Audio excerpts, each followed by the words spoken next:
एक नए उमंग के साथ हमारे देश के युवा युवती, हमारे देश की महिलाएं, किसान, किसानी उत्पादन, एमएसएमई का उत्पादन, हर वर्ग का उपभोक्ता,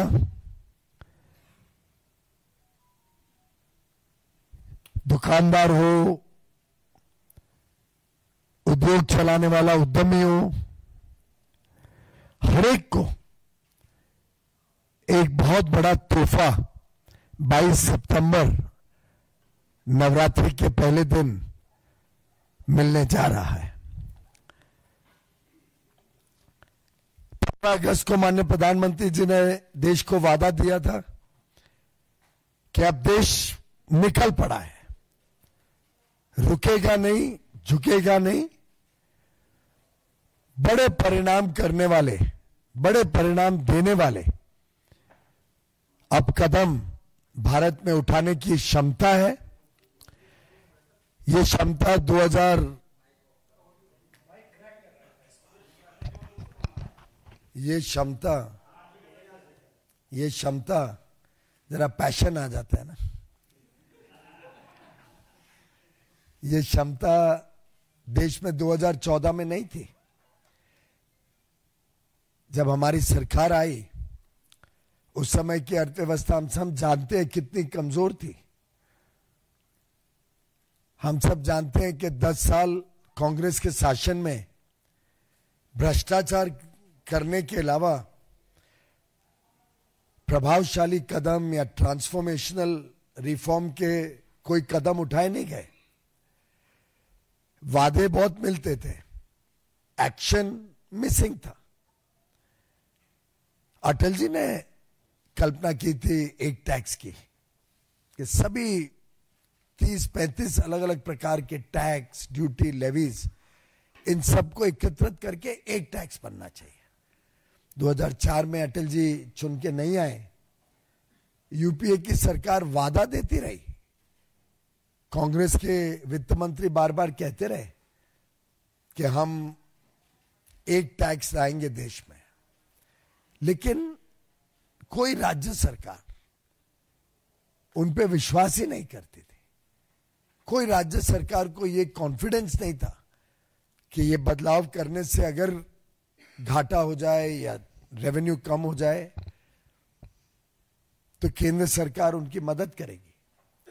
ये प्रधानमंत्री नरेंद्र मोदी जी का दृढ़ संकल्प था और आर्थिक सोच स्पष्ट थी, जिसके कारण उन्होंने ये हिम्मत की कि केंद्र सरकार जो भी राज्य में जीएसटी आने के बाद अगर रेवेन्यू कम होगा या ग्रोथ, रेवेन्यू की बढ़त 14% से कम होगी, उसको केंद्र सरकार कॉम्पेंसेशन के माध्यम से पूरा करेगी 5 साल के लिए। अब सोचिए कितनी बड़ी हिम्मत की बात थी।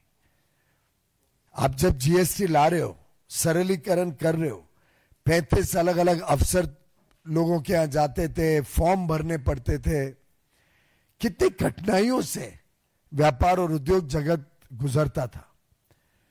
ऑक्ट्रॉय भरो, किधर एंट्री टैक्स भरो, सेल्स टैक्स अलग है, सेंट्रल सेल्स टैक्स अलग है, एक्साइज ड्यूटी अलग है, अन्य अन्य सेस अलग अलग स्टेट्स लगाते थे।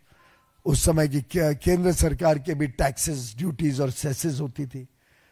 उन सबको संकलित करके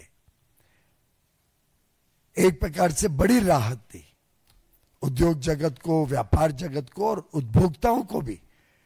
जो सभी टैक्स मिला के जो बोझ पड़ता था उन्हें दिखता नहीं था, क्योंकि वो अलग अलग लेवल पे था, उसका कैस्केडिंग इफेक्ट था। मल्टीपल लेवल्स पे टैक्स, यानी टैक्स के ऊपर टैक्स लगता था। एक्साइज पहले लगती थी तो सेल्स टैक्स एक्साइज के ऊपर लगती थी। ऑक्ट्रॉय, सेल्स टैक्स, एक्साइज दोनों के ऊपर लगती थी। अगर बीच में सेंट्रल सेल्स टैक्स 4% अलग लगा तो उसके ऊपर भी ऑक्ट्रॉय लगती थी, उसके ऊपर भी सेल्स टैक्स लगता। तो ये सब कठिनाइयां, आपको याद होगा कुछ वरिष्ठ पत्रकारों को सी फॉर्म का कितना मुसीबत होती थी व्यापारियों के लिए। इन सब को समाप्त करके प्रधानमंत्री मोदी जी ने एक जीएसटी लागू किया, उपभोक्ताओं का बोझ कम किया, सरलीकरण किया। 2017 पहली जुलाई से 5 साल तक राज्य सरकारों को कमिट किया, विश्वास दिलाया कि 14% वार्षिक हर वर्ष बढ़त भी मैं कमिट करता हूं कि अगर आज 17 में आपका 100 रुपए इकट्ठे होते हैं तो अगले साल 114 कमिट करता हूं। उसके अगले साल सिर्फ 14 नहीं, 114 पे 14%, यानी लगभग 16 हो गए, 130। उसके अगले साल 14%, 130 रुपए पे।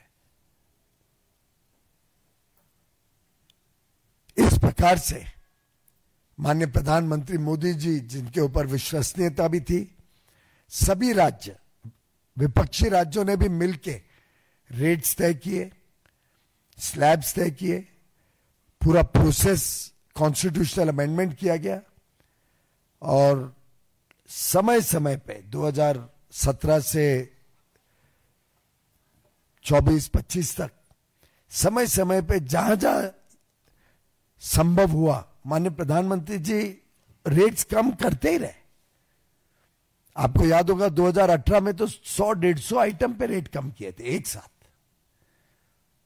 और ये एक सिलसिला लगातार देश के उपभोक्ताओं को लाभ मिले, ये चलाया माननीय प्रधानमंत्री मोदी जी के नेतृत्व में।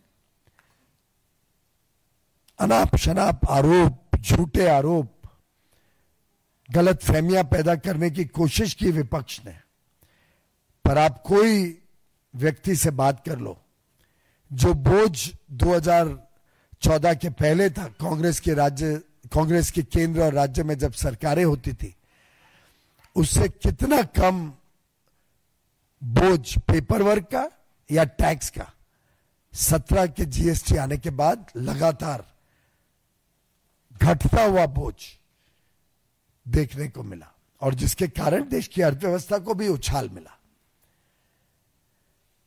अब 5 वर्ष पूरे हो गए और कोविड के समय जब डिमांड कम थी तब तो भारी कॉम्पेंसेशन सेस पे करना पड़ा, जो कलेक्ट हुआ था उससे भी ज्यादा।